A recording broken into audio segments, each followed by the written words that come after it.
Hi friends, நான் கிருத்திகா பிரபாகரன். எல்லாரும் எப்படி இருக்கீங்க? நீங்க எல்லாரும் ரொம்ப சந்தோஷமா, நிம்மதியா, ஆரோக்கியமா, செல்வ செழிப்பான வாழ்க்கையை வாழ்ந்துட்டு இருக்கீங்க அப்படின்னு நம்புறேன்.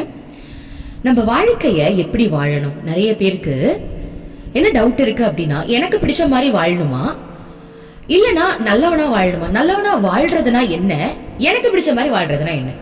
எனக்கு பிடிச்ச மாதிரி வாழும்போது நான் நல்லவனா சமீபத்துல இருக்கிறது கிடையாது. நிறைய பேர் எனக்கு பிடிச்ச மாதிரி வாழ்றோம் அப்படின்னா, நீ எல்லாம் என்ன வாழ்க்கை வாழ்ற, நீ நல்லவனே இல்லை அப்படின்னு கூட சொல்றாங்க. ஆனா நல்லவனா வாழ்னா எனக்கு அது பிடிக்க மாட்டேங்குது, சாட்டிஸ்பாக்சன் கொடுக்க மாட்டேங்குது. நான் எப்படிதான் வாழ்றது? நான் எப்படி வாழ்ந்தா சொர்க்கத்துக்கு போவேன்? ஓகேவா? எப்படி வாழ்ந்துட்டு நரகத்துக்கு போயிடுவேன்? இந்த மாதிரியான கேள்விகள் நிறைய பேருக்கு இருக்கும் இல்லையா? அதுக்காக நான் இன்னைக்கு உங்களுக்கு ஒரு கதை சொல்ல போறேன். இதை நல்லா கவனிங்க. இதுல நிச்சயமாக லா ஆஃப் அட்ராக்ஷன் ரிலேட்டடா வரும். சரியா? ஓகே.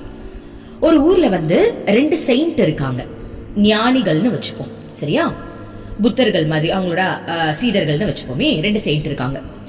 ரெண்டு பேர் என்ன பண்றாங்க அப்படின்னா, ரொம்ப நாளா ஃப்ரெண்ட்ஸ். அதுல ஒருத்தர் அந்த ஊருக்கே போதனைகள் செய்வார். என்ன பேசுவாரு அப்படின்னா, சத்சங்கன்னு சொல்லுவாங்க. அது பேர். கும்பலா எல்லாரையும் உட்கார வச்சு லைஃப்னா என்ன, நம்ம எவ்வளவு நல்லவங்களா இருக்கணும், மற்றவங்களுக்கு எவ்வளவு நல்லது செய்யணும், கடவுளை நம்ம எப்பவுமே நல்லபடியா கும்பிட்டுட்டு இருக்கணும், இந்த மாதிரி நல்லவனா இருக்கிறது எப்படி, நல்லவனா இருந்தாதான் நம்ம சொர்க்கத்துக்கு போவோம் அப்படின்ற விஷயத்தெல்லாம் அவர் சொல்லி தர்றாரு. நல்லவளா இல்ல அப்படின்னா நம்ம நரகத்துக்கு போயிடுவோம். இந்த மாதிரி விஷயத்தெல்லாம் 4 வருஷமா அவர் சொல்லி கொடுத்துட்டு இருக்காரு. அந்த ஊர்ல இருக்கிற எல்லாருமே, பெரிய பெரிய ஆட்கள் இருந்து சின்னவங்க வரைக்கும் எல்லாருமே இவருடைய சொற்பொழிவை கேட்பாங்க. எல்லாருக்குமே இவர் பேசுறது ரொம்ப பிடிக்கும். ஆனா இவருடைய நண்பன் இருக்காருல்ல, அவரு மட்டும் இவரு சொல்ற இந்த பேசுற சத்சங்க்கு வரவே மாட்டார். அப்ப இவருக்கு ஒரு தோணுது, ஏன் நம்ம ஃப்ரெண்டு மட்டும் வர மாட்டேங்கிறாங்க? இந்த ஊர்ல இருக்கிற எல்லாருமே நான் பேசுறது கேக்குறாங்களே, இவன் மட்டும் ஏன் வர மாட்டேங்கிறான் அப்படின்னு சொல்லிட்டு ஒரு நாள் அவர்கிட்ட போயிட்டு சொல்றாரு, எப்பா நானும் 4 வருஷமா பேசிக்கிட்டு இருக்கேன், நீ வரவே மாட்டேங்கிற, ஒரே ஒரு தடவை என் பேச்சை கேள அப்படின்னு சொல்லும் போது அந்த ஃப்ரெண்டு சொல்றாரு, நான் வரது பிரச்சனை இல்லை, நான் வந்த அப்படின்னா உனக்கு தான் பிரச்சனை அப்படின்னு சொன்னாரு. எனக்கு என்னடா பிரச்சனை, சரி வா அப்படின்னு சொல்லிட்டு நெக்ஸ்ட் சத்சங்க்கு இவரை இன்வைட் பண்ணிடுறாரு. அடுத்த நாள் இவங்க எல்லாரையும் கும்பலா உட்கார வச்சு எப்பவும் போல சொற்பொழிவாட்டுறாங்க அந்த செயின்ட். ஆனா அதுக்கு முன்னாடி அவர் என்ன பண்றாரு, ப்ரிப்பேர் பண்றாரு. ஓகேவா? என்னென்ன பேச போறோம், என்னென்ன பாயிண்ட் சொல்ல போறோம், நோட் புக் எல்லாம் வச்சு, முன்னோர்கள் எழுதின அந்த புத்தகத்தெல்லாம் வச்சு என்னென்னமோ பண்ணி ப்ரிப்பேர் பண்ணி இதுதான் சொல்லணும் அப்படின்னு சொல்லி ப்ரிப்பேர் பண்றாரு. ஓகேவா?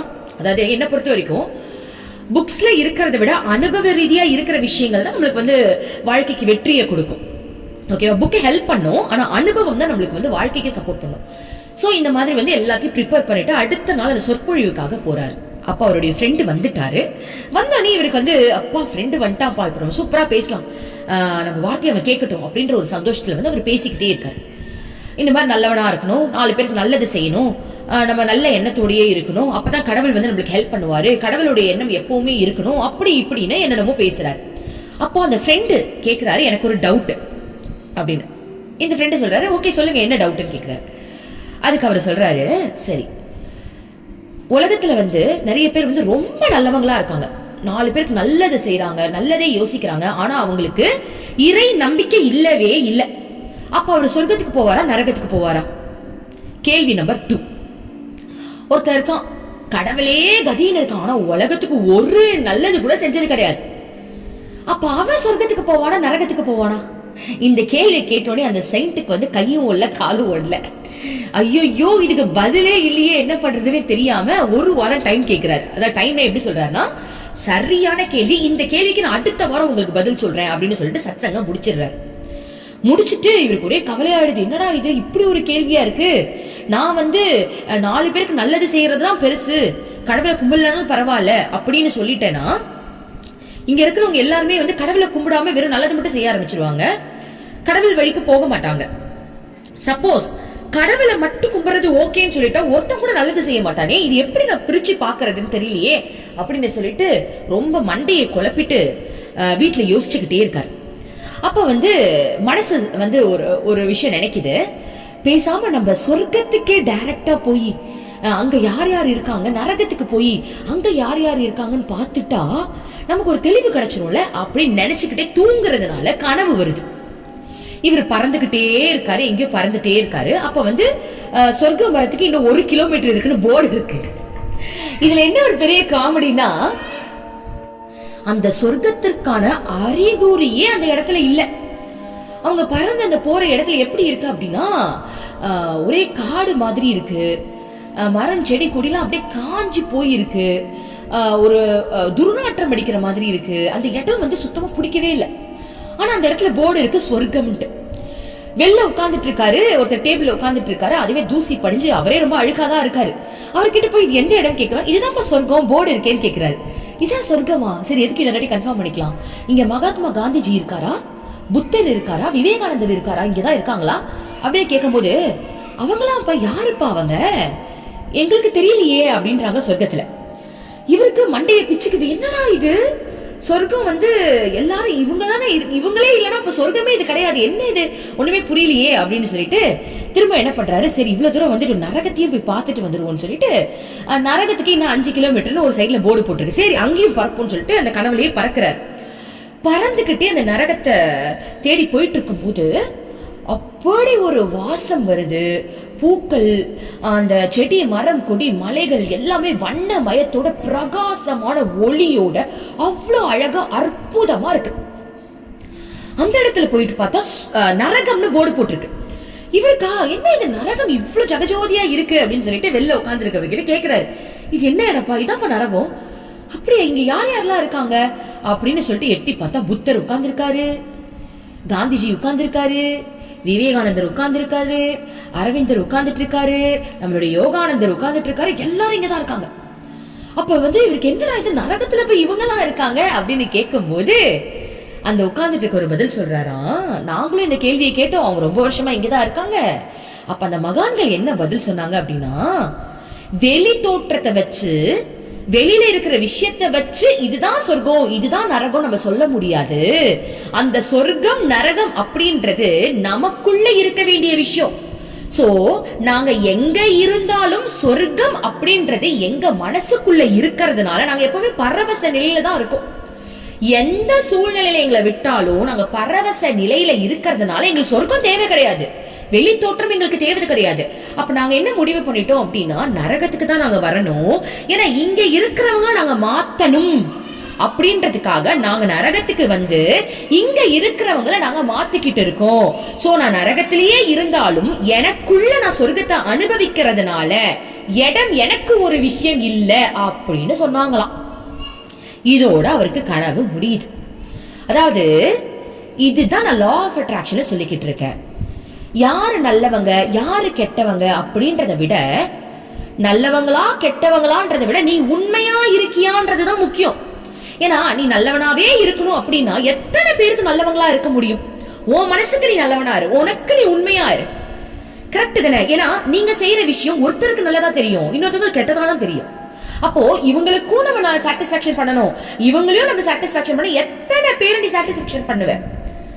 புரியுதா? அப்ப உன் மனசுக்கு நீ உண்மையா இருந்தா மட்டும்தான் அந்த சொர்க்கத்தை உன்னால உள்ளுக்குள்ளேயே பார்க்க முடியும்.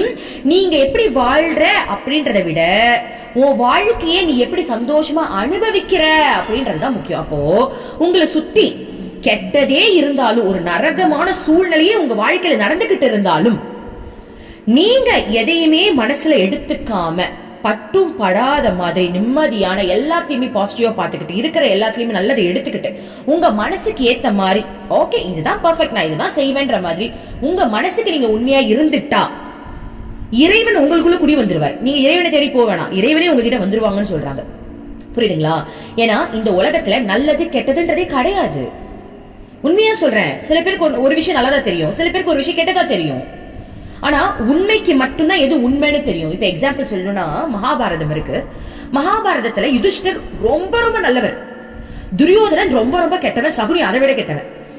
ஓகேவா? ஆனா எல்லாருமே கஷ்டப்பட்டாங்க, ஒருத்தர் கூட நல்லா இல்ல. கரெக்ட் தானே? மகாபாரதம் ஃபுல்லாவே போறதான் அழுகதான் கடைசி வரைக்கும். நல்லவனும் அழுதான், கெட்டவனும் அழுதான். ஆனா யாரு அழல? யாரு எப்பவுமே சொர்க்கத்துல இருக்கிறவரை சந்தோஷமா இருந்தாரு? உங்க எல்லாருக்குமே தெரியும், நம்மளுடைய கிருஷ்ண பகவான்.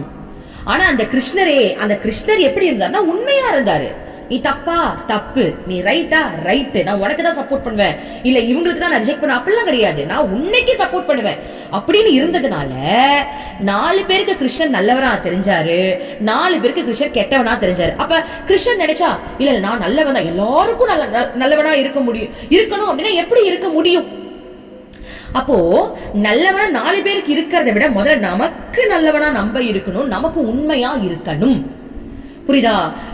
நியாயம் அப்படின்ற ஒரு விஷயத்தை நோக்கி நம்ம பயணம் செய்யும் போது சில பேருக்கு அது நல்லதா தோணும், சில பேருக்கு அது கெட்டதா தான் தோணும். அதனால மத்தவங்களுக்கு நல்லது செய்யணும் அப்படின்ற ஒரு எண்ணம் எங்க முதல்ல உருவாகணும்னா உங்களுக்குள்ள உருவாகணும். எந்த சூழ்நிலையா இருந்தாலும் சரி, என் வாழ்க்கையில என்ன நடந்தாலும் சரி, நான் நல்லதை யோசிக்க போறேன், எனக்கு நான் உண்மையா இருக்க போறேன், என்னால முடிஞ்ச உதவிகளை நான் நிச்சயமா செய்வேன். நான் ஒருத்தவங்களுக்கு உதவி செய்யும் போது இன்னொருத்தவங்களுக்கு பொறாமையா கூட இருக்கலாம், அதுக்காக நான் அதை விட முடியாது. இவங்களுக்கு பொறாமையா இருக்கே அப்படின்னு இவங்களுக்கு மட்டும் இவங்க அப்பதான் என்ன தூக்கி வச்சு பேசுவாங்க அப்படின்றதுக்காக இவங்களுக்கு மட்டும் நான் செய்யறேன் அப்படின்னா அது நல்லதே கிடையாது. புரியுதுங்களா? சோ நியாயம் தர்மத்தை மட்டும் யோசிச்சுட்டு உங்க வாழ்க்கையை சிறப்பா நடத்திக்கிட்டு இருக்கிற எல்லா சூழ்நிலையும் பாசிட்டிவா பார்த்துட்டீங்க அப்படின்னாலே இறைவன் உங்களுக்குள்ள குடி வந்துருவாரு. 4 பேரை பத்தி நீங்க யோசிக்கணும்னு அவசியம் இல்லை. 4 பேருக்கு உங்களால முடிஞ்ச உதவிகளை செய்யுங்க. அது மத்தவங்களுக்கு தவறா தெரிஞ்சாலும் பரவாயில்ல, உங்களுக்கு அது நல்லதுன்னு தெரிஞ்சா அதை கண்டினியூ பண்ணுங்க. ஓகேவா? சோ இதுதான் இந்த கதையோட மீனிங். சொர்க்கம் அப்படின்றது வெளியே கிடையாது, உங்களுக்குள்ள இருக்கிற விஷயம். அதை நீங்க அடைஞ்சிட்டீங்க, அந்த நிம்மதி தான் சொர்க்கம். கரெக்ட் தானே? என்ன நடந்தாலும் சரிப்பா, நான் நிம்மதியா, பூகம்பமே வந்தாலும் சரி நான் வேடிக்கை தான் பார்க்க போறேன், என்ன எல்லாம் கடவுளுடைய செயல், அவனுக்கு தெரியாதுதா அப்படின்ற ஒரு நம்பிக்கையில உங்க வாழ்க்கையை நீங்க ஓட்டிட்டீங்க அப்படின்னா இறைவன் உங்களுக்குள்ள ஆல்ரெடி இருக்காருன்னு அர்த்தம். ரொம்ப நன்றி. Thank you universe.